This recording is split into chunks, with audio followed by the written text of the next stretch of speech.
Grandes invitados, con muchas ganas de tenerlos acá. Hugo Grosso y Milagros Alarcón, director, productor, director de fotografía también. De fotografía, de sí, imagen algo de eso, general. sí, también.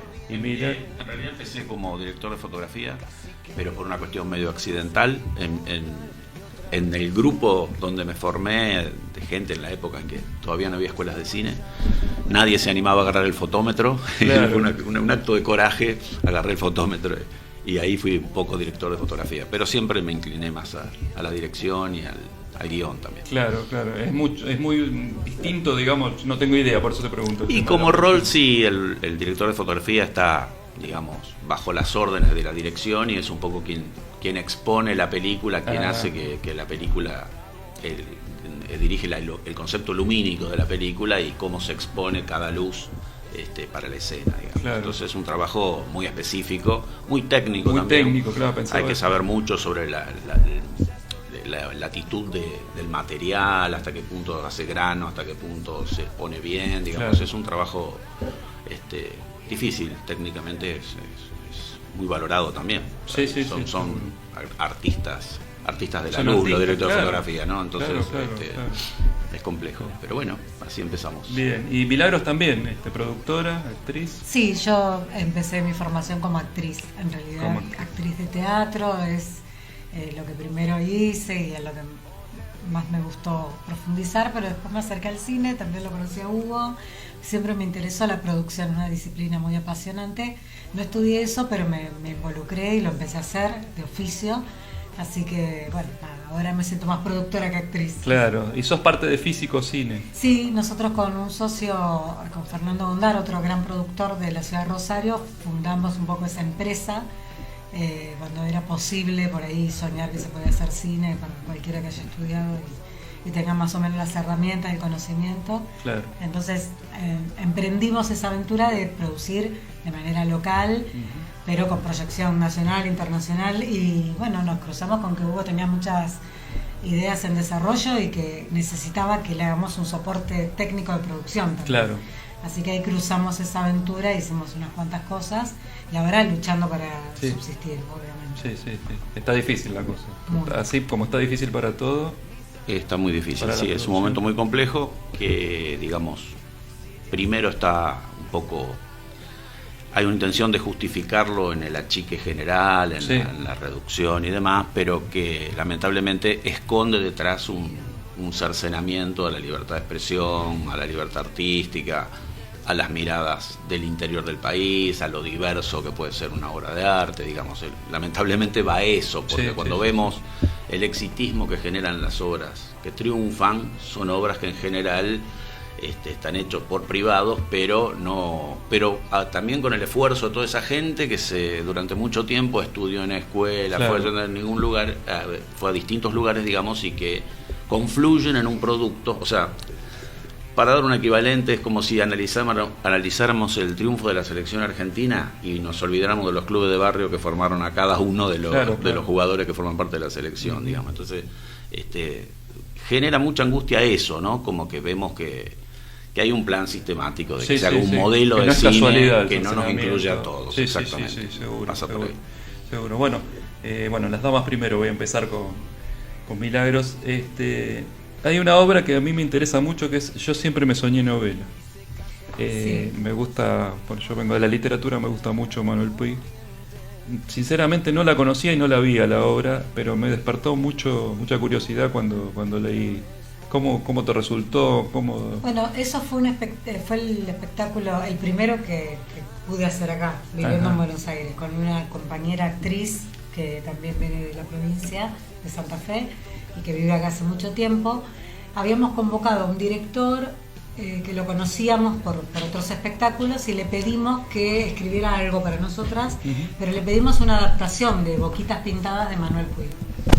Y él empezó a contarnos muchas ideas sobre ese mundo y en determinado momento como que le entró una parálisis creativa y entonces nos llamó y dijo, bueno, yo quiero hacer una obra donde se vuelque todo esto. ¿Cómo es que unas actrices quieren hacer una obra de Puig, pero a la vez están atravesadas porque, no sé, son madres y claro. los chicos son muy chiquitos y convocan a alguien que se traba en el proceso creativo y que eso se vea en la obra.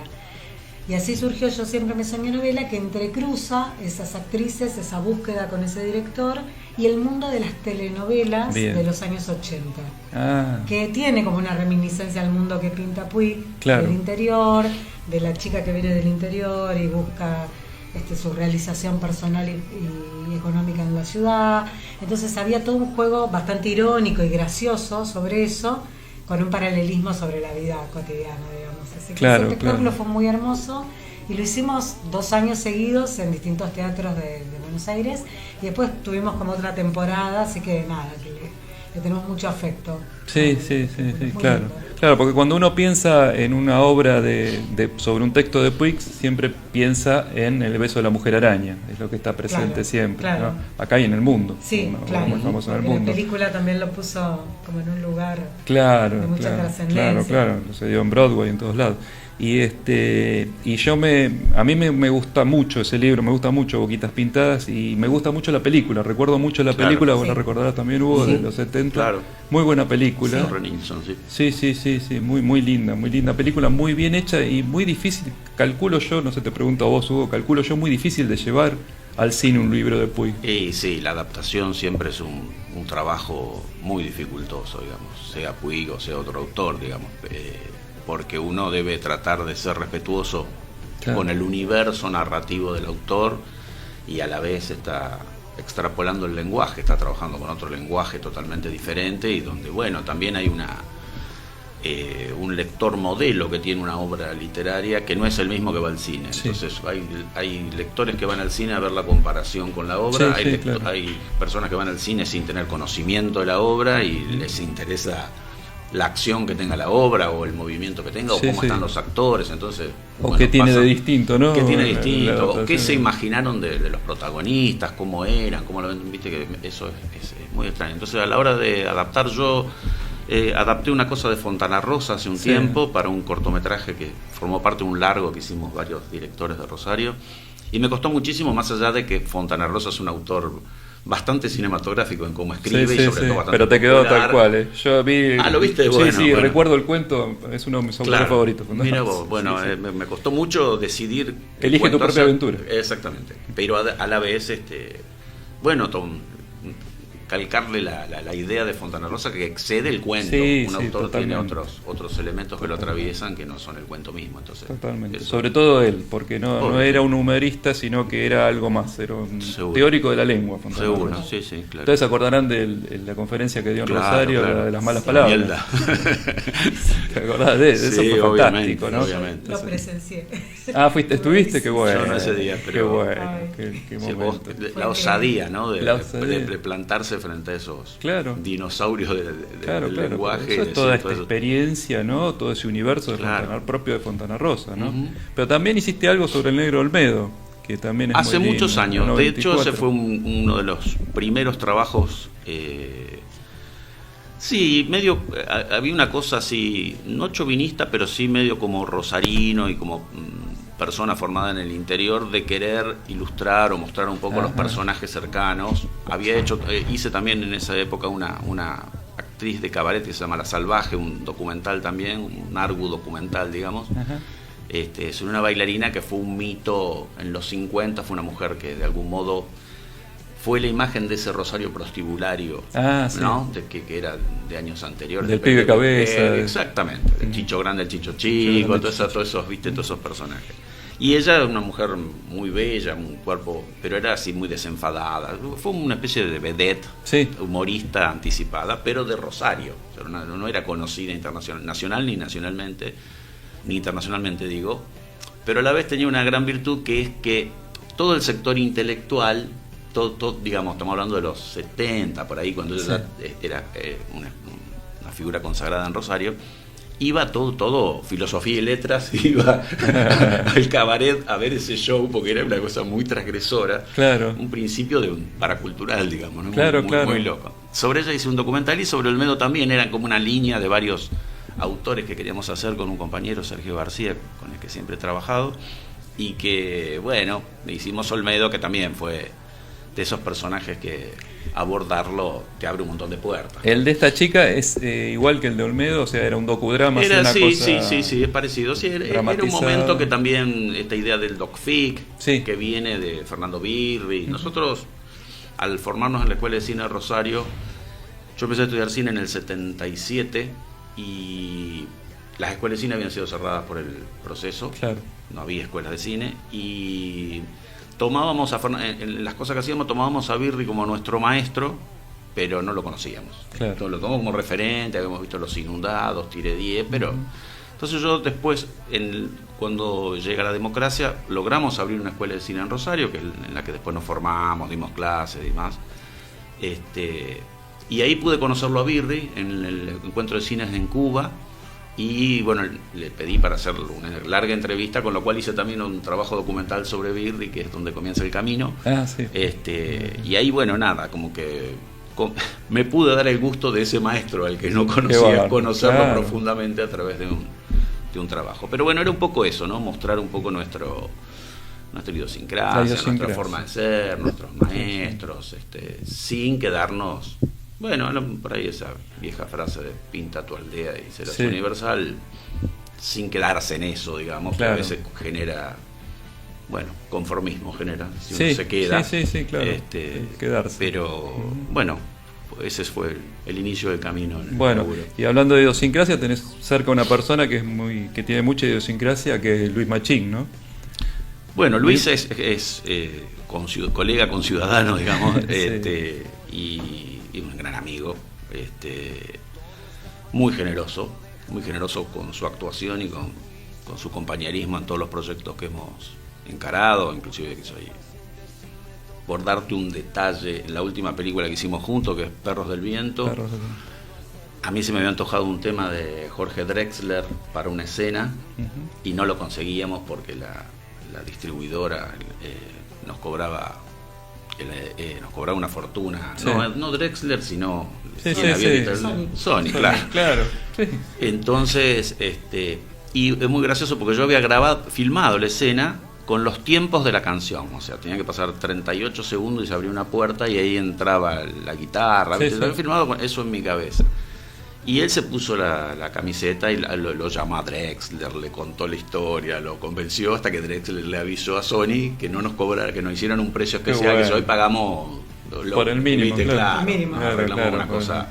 Así que ese es eso y mucho más, un nivel de compromiso y sí, bueno, en esta cosa que vos me preguntabas de la dirección de fotografía, que fue un largometraje de un colega Gustavo Postiglione, ahí lo conocí a él, que tenía 20 años, egresado de su carrera de actor allá en Rosario, y coincidimos en esa filmación, yo haciendo la fotografía y él actuando, y ahí ya nos hicimos muy amigos y desde entonces compartimos un montón de cosas. Qué bueno. ¿Vos también trabajaste con Luis? Sí, bueno, con Luis trabajo a partir de que hago producción, obviamente, porque la relación productor-actor es muy fuerte. Después yo, como soy actriz, casi siempre me hago un personaje en las cosas que hacemos, reservado, y entonces compartimos también el set como colegas. Y se agregan letras.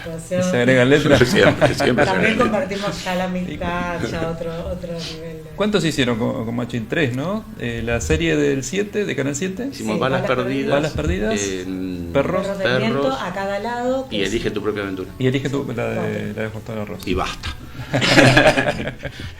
No, vos sabés que vi la de Perros al Viento, vi la entrevista que le hicieron a Luis y fue muy elogioso con vos, habló. Sí. No, nos queremos mucho. Capaz que no excedemos en el afecto, así que no excede, sobre todo de parte de él hacia mí, ¿no? Pero lo de él no hace falta que lo diga yo. Pero... ¿Se conocen dentro de la profesión o se conocían antes como amigos en Rosario? Nos habíamos cruzado en cosas. Yo cuando lo invito para a Cada Lado no lo tengo. La nombraste. Cada Lado fue la primera que hicimos juntos y esto es muy gracioso. Yo lo invito, lo llamo y lo invito a participar, ¿no? Era una época en que había que ir a la fotocopiadora a hacer las copias de los guiones, no había internet, era una cosa de comunicación muy difícil. Y él ya estaba viviendo en Buenos Aires y entonces le mando la parte que él le tocaba del guión Y entonces, porque siempre que nos cruzábamos, él me decía, yo quiero trabajar con vos, esos chistes de chicana entre compañeros, ¿no? Y entonces lo llamo, le mando el guión, nunca me contesta. Pasó un tiempo y no me contestó. Digo, no le habrá gustado el guión, eso no me querrá decir que no. Y al tiempo nos encontramos en un festival, el Festival de Rosario, y dice, ahí está grosso, que nunca más me llamó para hacer una película. Entonces digo, pará, loco, le digo, ¿cómo es? No, dice, no sé, se me habrá traspapelado, no lo leí, que eso. Entonces se lo volví a mandar, que encima cometiendo errores le mandé una escena en la que no iba. O sea, tuvimos una gran cantidad de malos entendidos, hasta que, bueno, aceptó eso. Y lo gracioso es que yo, como él no me decía que sí, yo ya estaba pensando en otro actor. Claro. Que no lo podemos nombrar. Nunca porque saber quién es. Cuando yo le conté esta anécdota, le dije, claro, yo ya había elegido otra persona, le digo, inclusive ya habíamos avanzado en la producción. Nunca digas quién es, yo no quiero enterarme saber, ni que no quiero enterarme. Muy gracioso. Y bueno, después, a partir de ahí... es así, ¿no? Como lo ves, es así, como está en las entrevistas, es extrovertido, así. Sí. Es un tipo, sí, es algo ciclotímico, digamos, claro, como toda persona que tiene cargada la cabeza de tantos. Pero el otro día le preguntaba, le digo, ¿cómo hacía para memorizar? Sí. Porque ahora vuelve a ser Freud, ¿viste? Y yo le dije, chico, le digo, ¿cómo hace para volver? Te quedan en la cabeza son textos, ¿viste? Maratónicos. Sí. Porque en el cine vos podés repasar la letra antes de ir a hacer la escena. Claro. Cuanto mucho, si tenés más o menos el tono y el actor te acompaña, lo lográs. Pero tener una obra de teatro que la tenés que llevar de punta a punta, claro, es muchísimo trabajo de memoria. Y bueno, nada, no me dio una respuesta del todo convincente. Claro, es laburo. Es también... ¿Y cómo se hace eso, Milagros? Porque sos actriz. Lo de memorizar, hay mucha técnica, la verdad. No es que hay que poner mucho corazón ni nada de eso. Hay un maestro que en un entrenamiento nos decía que si leías sin sacar la vista, leer en profundidad 50 veces un texto, lo sabías de memoria. Lo asimilabas. Y uno decía, ay, qué pavada, 50 veces. Y después tenés que ponerte a leer 50 veces completo un fragmento de texto para memorizar. No es tan fácil. Pero me parece que cada actor, cada actriz va desarrollando como ítems, como si fuera la facultad, digamos. Claro. ¿Cómo haces para que esta materia entera te entre en la cabeza en tal tiempo? Sí. No hay mucho misterio en eso, reglas mnemotécnicas y darle. Yo los admiro, la verdad que los admiro muchísimo a los actores. Esa facilidad que tienen para... uno nota el devenir de las cosas cuando están hablando. El buen actor se le nota, viste, el devenir de la escena, la va llevando, lo va manejando él. Hay algo que es interesante de la letra, que al cine le sirve mucho, que es que cuando el actor y la actriz saben muy bien la letra, pueden dar muchísimo más de su arco interpretativo. Cuando tenés, viste, hay actores o actrices que se forman más en la improvisación y sostienen eso, no quieren estudiar de memoria y se nota, viste, que hay como desperdicio de la energía de la actuación. Y si no queda muy estático, no muy robótico. También. Sí. Bueno, Hugo, Milagros, les agradecemos muchísimo, les agradecemos la puntualidad y discúlpenos por la espera. Por favor. Gracias. Bueno, muchas gracias. Gracias. Bueno, muchas gracias a todos los oyentes, vamos a ir cerrando. Allá está Mariano del otro lado del vidrio, que también nos hace seña. Bueno, ha sido un encuentro más con Nadie se salva solo y nos vemos el lunes próximo a las 16 horas. Chau, buena semana.